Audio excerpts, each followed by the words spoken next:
Hello, ഇന്ന് ഞാൻ ഒരു പുതിയ ഡിഷായിട്ടാണ് നിങ്ങളുടെ മുമ്പിൽ എത്തിയിരിക്കുന്നത്. തേങ്ങ കൊണ്ട് എങ്ങനെ ഗിണ്ണാക്കാം എന്നുള്ളതാണ്. ഞാൻ ഒരു തേങ്ങ ഇവിടെ എടുത്തു വെച്ചിരിക്കുന്നത്.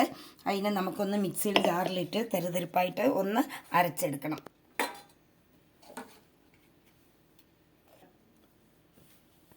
ഇതൊന്ന് ഞാൻ മിക്സിയുടെ ജാറിലേക്ക് ഇട്ടിട്ടുണ്ട്. ഇതിനെ ഒന്ന് പൊടിച്ചെടുക്കണം. ഇതൊന്ന് പൊടിയായിട്ട് വന്നിട്ടുണ്ട്. ഇതിലേക്ക് എടുത്ത് പൊട്ടിച്ച വെച്ച തേങ്ങ വെള്ളമാണ് ഞാൻ ഇതിലേക്ക് ഒഴിക്കുന്നത്. അത് ഒരു ഗ്ലാസ് ഒഴിച്ചിട്ടുണ്ട്.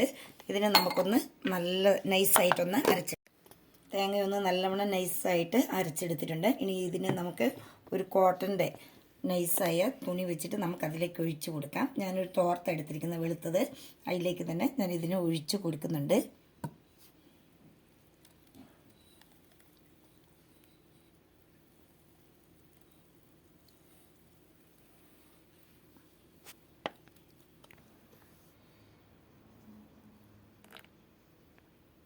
ഈ അരച്ച് വെച്ചതിലേക്ക് ഞാൻ ഒരു ഗ്ലാസ് വെള്ളം കൂടി ചേർത്ത് കൊടുക്കുന്നുണ്ട്.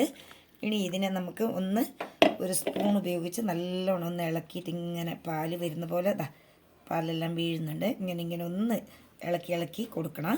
ഇങ്ങനെ ഇളക്കി കൊടുക്കുന്നത് എന്താ വെച്ചാൽ അടിയിലുള്ള പാലുകളെല്ലാം അതിലേക്ക് പോകാൻ വേണ്ടിയാണ്. നല്ലോണം കോട്ടൺ തുണി ആയതുകൊണ്ട് പാലെല്ലാം നല്ലോണം അടിയിലേക്ക് പോയിക്കൊണ്ടുണ്ട്. നല്ല ഒന്ന് പ്രസ്സാക്കി കൊടുക്കുക.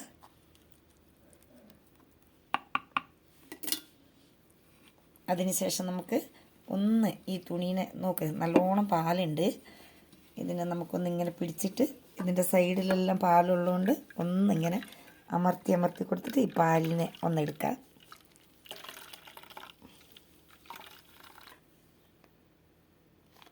തേങ്ങാപ്പാൽ ഇവിടെ റെഡി ആയിട്ടുണ്ട്.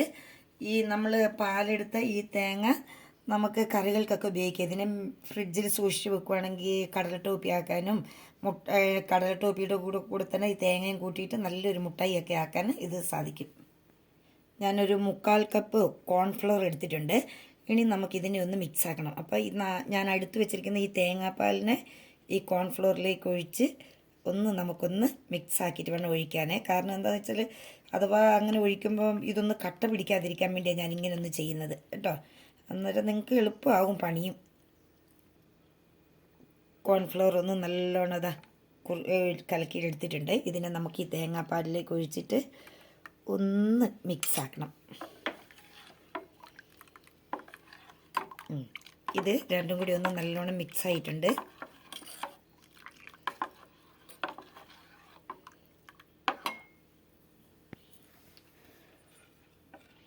ഒരു 1/4 കപ്പ് പഞ്ചസാര എടുത്തിട്ടുണ്ട്. അതും നമുക്കിതിലേക്കൊന്ന് മിക്സാക്കി കൊടുക്കാം. നിങ്ങൾക്ക് നല്ല മധുരം വേണമെങ്കിൽ ഞാൻ എടുത്തതിനേക്കാൾ കൂടുതലെടുക്കാം, ഇല്ലെങ്കിൽ ഇത് മതി. ഇത് നല്ലോണം ഒന്ന് യോജിപ്പിക്കണമെന്നില്ല. ഇനി നമുക്കിതിനെ അടുപ്പത്ത് വെച്ച് ശരിയാക്കിയെടുക്കണം.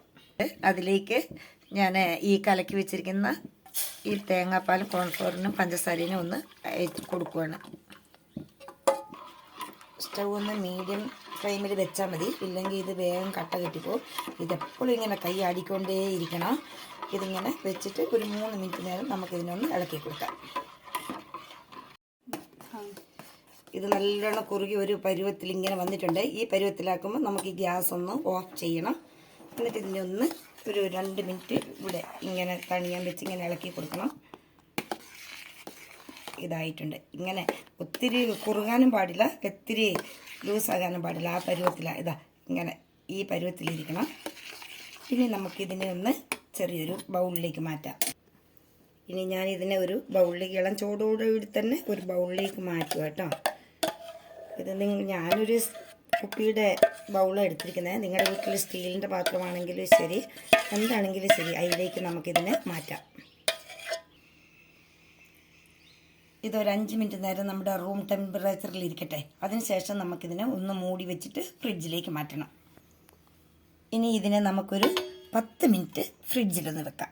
നമ്മുടെ തേങ്ങാപ്പാൽ പുഡിങ് തയ്യാറായിട്ടുണ്ട്. 20 മിനിറ്റ് നേരം ഞാൻ ഫ്രിഡ്ജിൽ വെച്ചെടുത്താൽ ഇത് കണ്ടോ, നല്ലോണം ഇതൊന്ന് ഇളകി കണ്ടോ, നല്ലോണം റൗണ്ടായിട്ട് ഇത് ഓടി കളിക്കുന്നുണ്ട്. ഇനി നമുക്കിതിനെ പ്ലേറ്റിലേക്ക് മാറ്റിയിട്ട് നമ്മുടെ തേങ്ങാ പുഡിങ് ഇവിടെ തയ്യാറായിട്ടുണ്ട്. ഇത് കണ്ടോ, ഏത് ഷേപ്പിൽ വേണമെങ്കിലും നല്ല സ്മൂത്തായിട്ട് ഇങ്ങനെ ജെല്ല് പോലെ ആയിട്ട് നല്ല കഴിക്കാൻ നല്ല ടേസ്റ്റ് ആയിട്ടുണ്ട്. ഇത് നിങ്ങൾക്കെല്ലാവർക്കും ഇഷ്ടമാകുമെന്ന് തന്നെയാണ് എൻ്റെ വിശ്വാസം. ഇത് നിങ്ങൾക്ക് ഇഷ്ടപ്പെട്ടെങ്കിൽ ലൈക്ക് ചെയ്യുക, ഷെയർ ചെയ്യുക, ബെല്ലടിക്കുക എന്ന് നിങ്ങളുടെ തുളസിയാൻ പൂജ.